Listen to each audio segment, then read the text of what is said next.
आरा में आज अवैध बालू उत्खनन के वर्चस्व की लड़ाई व आपसी विवाद में हथियारबंद अपराधियों ने 2 लोगों को गोली मारकर जख्मी कर दिया। दोनों ही घटना आज ही कुछ घंटों के अंतराल में जिले के अलग अलग थाना क्षेत्रों में घटित हुई है। पहली घटना नगर थाना इलाके की है, जहां आपसी विवाद में नामजद बदमाशों ने एक मछली व्यवसायी को गोली मारकर जख्मी कर दिया।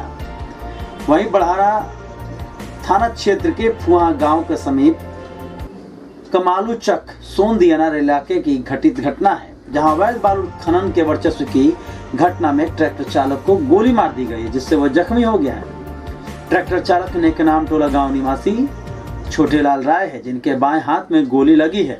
जख्मी ट्रैक्टर चालक नेकनाम टोला गांव निवासी छोटेलाल राय है। जख्मी ट्रैक्टर चालक की पत्नी ने बताया कि उनके पति ट्रैक्टर लेकर बालू लोडिंग करने गए थे, तभी उनकी गोली लगने की सूचना हमें मिली, जिसके बाद हम लोग अस्पताल में भर्ती कराने पहुंचे। जबकि सदर अस्पताल में जख्मी का इलाज कर डॉक्टर नरेश प्रसाद ने बताया कि जख्मी व्यक्ति को 2 गोली लगी है। गोली ऑपरेशन करके निकाल दी गई, लेकिन फिलहाल उनका हालत गंभीर है। बहरहाल दोनों घटनाओं की सूचना मिलते ही स्थानीय थाना पुलिस मौके पर पहुंच पूरे मामले की छानबीन में जुट गई है। जबकि दोनों मामले के बारे में भोजपुर एसपी हरकिशोर राय ने जानकारी देते हुए कहा कि पुलिस दोनों ही अपराधी को गहनता से जांच कर रही है। पुलिस कांड में शामिल लोगों को गिरफ्तार करने में जुट गई है। फायर इंजरी आया है, अभी इमीडिएट इमरजेंसी से एक्सरे करा करके हम शिफ्ट किए हैं।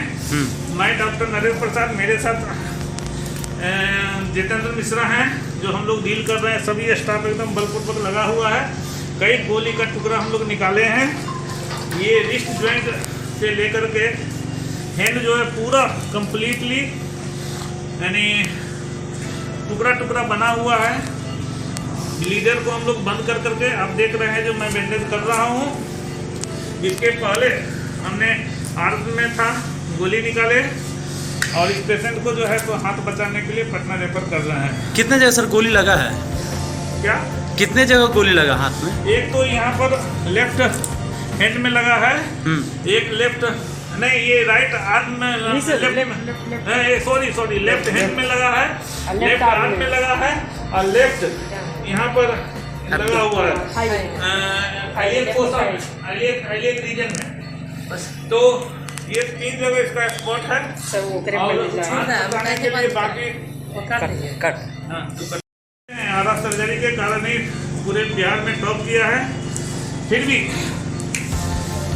कुछ न कुछ कमी रहती है, जो कि हम लोग जो है मैक्सिमम सरकार को और जनता को आरा के पुटअप देते हैं। जो गोली निकालना, सदर हॉस्पिटल में निकालना, इस तरह का हाथ बचाने का कोशिश करना अपने आप में यूनिक है। तो मैं ये कहूँगा कि सरकार यहाँ का जनता मैक्सिमम सहयोग करे, फैसिलिटी दे दे, जो और भी काम हो सके। अगर यहाँ CR में रहता तो और अच्छा से काम हो सकता था, जो कि CR में नहीं है। हम वो समझते हैं जो बेटरमेंट के लिए कई उपाय है जो किया जा सकता है।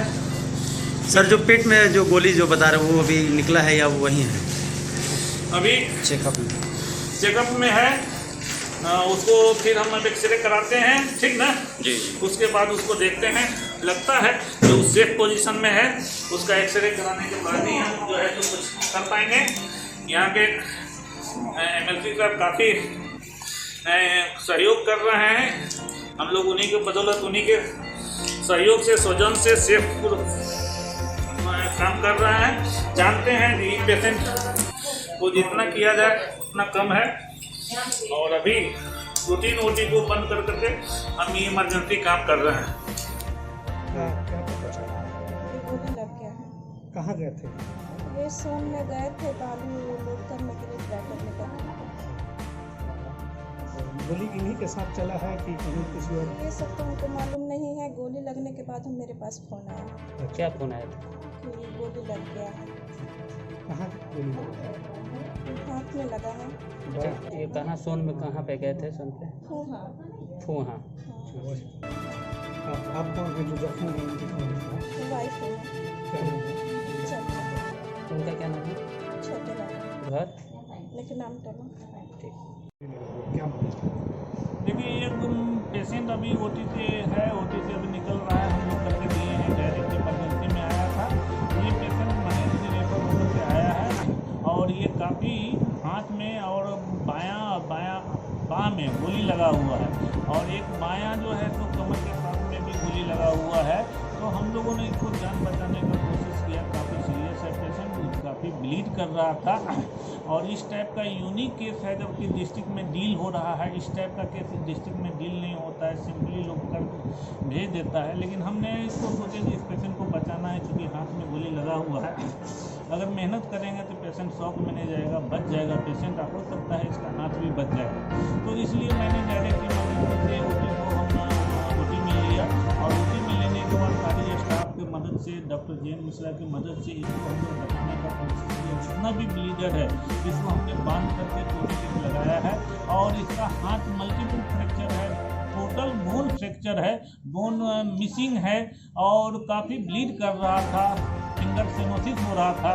लेकिन हमने कहा कि नहीं, इसको करेंगे, तो हमने कर किया है और उसको पूरा सब कुछ कर करके जितना प्राइमरी से लेकर के इमरजेंसी एड होता है, डॉक्टर जे.एन. मिश्रा के सहयोग से, स्टाफ के सहयोग से उसको हमने कर करके और उसके बाद हेमोस्टेसिस करके, टूनिकेट लगा करके और क्रेप बैंडेज बांध करके, स्लेब लगा करके, इमरजेंसी स्लेब बनवा कर लगवा करके उसको हाथ बचाने की कोशिश किए हैं।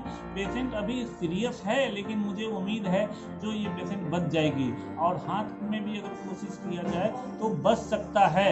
लेकिन सिंपल तरीका है, मान लीजिए अगर हाथ नहीं बचाए तो 2 मिनट में हम इसको जो है तो कितने गोली लगा है सर लगभग? ये एक हाथ में लगा है, एक बाँह में लगा है, एक कमर के पास लगा है, 3 तो हमें काफ़ी जो उसका बुलेट का टुकड़ा भी हमने निकाला है और हम अपने स्टाफ को हैंड ओवर किए हैं। एक्सरे में भी फाइंडिंग है। यहाँ जितना बेस्ट फैसिलिटी है, जितना ट्रीटमेंट किया जा सकता है डिस्ट्रिक्ट लेवल पर मैंने करने की कोशिश किया और पेशेंट को पेशेंट रेफर हो गया है? यस, कहाँ रेफर किया? हम लोग तो हायर सेंटर के नाम से पीएमसी के लिए रेफर करते हैं, वैसे पर्सन जहाँ भी बताना चाहें बताने के लिए। ठीक है सर, पर्ची बता दीजिए। मेरा नाम डॉक्टर नरेश प्रसाद सदर हॉस्पिटल आरा में है और काफ़ी हम कोशिश करते हैं। कल भी मैंने 10 ऑपरेशन कराया कि काफ़ी केस होता है और इसी बदौलत 2008